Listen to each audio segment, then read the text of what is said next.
What if I told you that America's most beloved president lived a double life so scandalous it would destroy any modern politician overnight? We're talking about John F. Kennedy, the man who captured hearts with his charm, but behind closed doors was orchestrating a web of secret affairs that reached into Hollywood, the White House staff, and even organized crime. His wife Jackie knew about every single one. She watched as her husband conducted business meetings that were actually romantic rendezvous. She smiled for cameras, while women half her age were skinny dipping in the White House pool with her husband.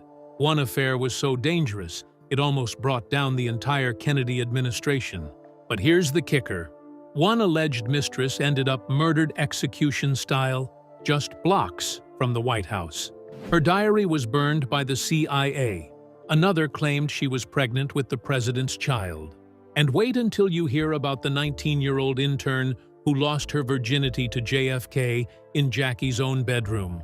By the end of this video, you'll understand why these weren't casual flings. They were calculated risks that could have toppled the most powerful man in the world. We're counting down every woman Kennedy allegedly had an affair with. And number 3 will leave you questioning everything about Camelot.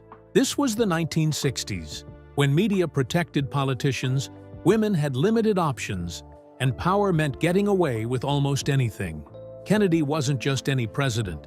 He was young, devastatingly handsome, with magnetism that drew people like moths to flame. Jackie wasn't some naive wife living in denial. She was brilliant and calculating, understanding exactly what her husband was doing.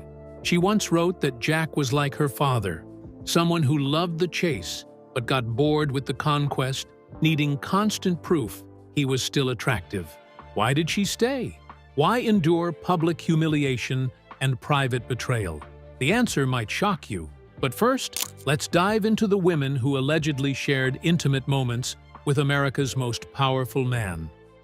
Ellen Romech, the woman too dangerous to keep. Let's start with a name most people never heard, but one that sent shockwaves through government. Ellen Romech was a stunning German woman who looked like Elizabeth Taylor. She wasn't just any socialite. She was allegedly a high-class call girl with access to Washington's most powerful men. Romech was reportedly attending naked pool parties at the White House in spring 1963. But what made her truly dangerous wasn't her beauty or profession. It was her background. She was German, married to a sergeant in the German army, and the FBI suspected she might be feeding information to foreign intelligence. The situation became so serious that Robert Kennedy personally intervened. He had Romech quietly deported before she became a national security nightmare. Think about that.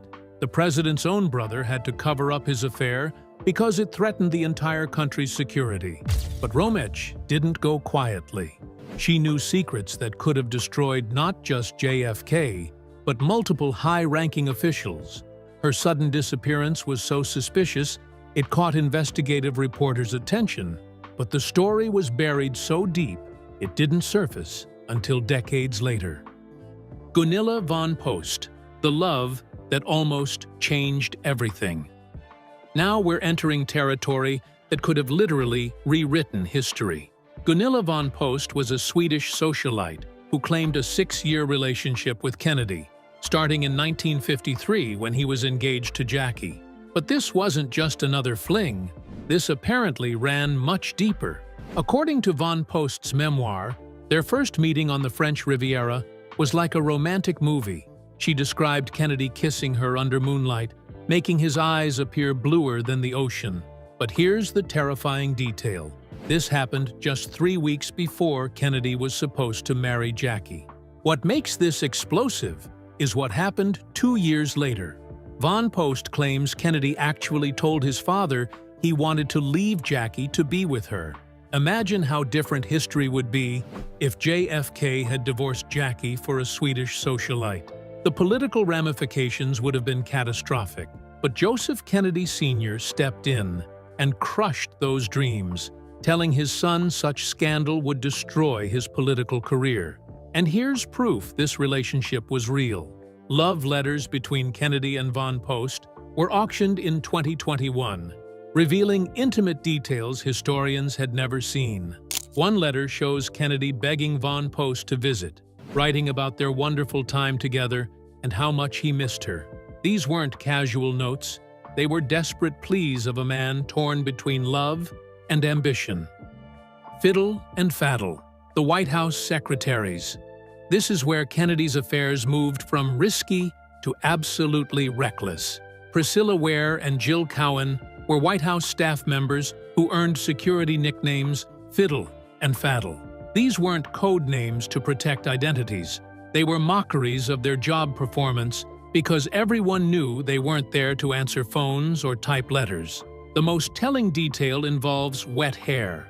Multiple witnesses reported seeing Ware and Cowan at their desks with soaking wet hair after skinny dipping with the president in the White House pool. Picture that, the leader of the free world, splashing around naked with his secretaries while his wife was in another part of the building. But it gets more outrageous. Ware regularly accompanied Kennedy on official trips to Berlin, Rome, Ireland, Costa Rica, Mexico, and Nassau. Former Secret Service agents reported she rarely seemed engaged in official duties. Instead, she was essentially Kennedy's travel companion, funded by taxpayer money. What makes this particularly disturbing is how brazen it was. These weren't secret affairs in private locations. This was the president flaunting infidelity in America's most public building, with staff supposedly working for the American people. And here's the detail showing Kennedy's arrogance. Jackie knew. During a White House tour with a Paris Match reporter, Jackie pointed to Ware's desk and commented in French, acknowledging this was the woman sleeping with her husband. Jackie had to endure this humiliation in her own home, in front of foreign press. Marilyn Monroe, the affair that maybe never happened. Everyone remembers Monroe's sultry "Happy Birthday, Mr. President" at Madison Square Garden on May 19, 1962. Pure theater. Monroe shedding her fur coat to reveal a skin-tight, rhinestone-encrusted gown, approaching the microphone with her signature breathy voice. The performance was so sensual, it immediately sparked romance rumors. But here's what most don't know. Kennedy and Monroe had very few opportunities to actually spend time together. Historians who studied their lives detail that they may have been in the same place simultaneously on only a handful of occasions. The most likely opportunity for intimate encounter was at Bing Crosby's Palm Springs home on March 24, 1962. Both were reportedly at a party there, and one of Monroe's friends claimed hearing what sounded like Kennedy's voice during a phone call with Monroe that weekend. But think about what this reveals. If Kennedy and Monroe had a relationship, it was probably a one-night stand blown completely out of proportion by decades of speculation.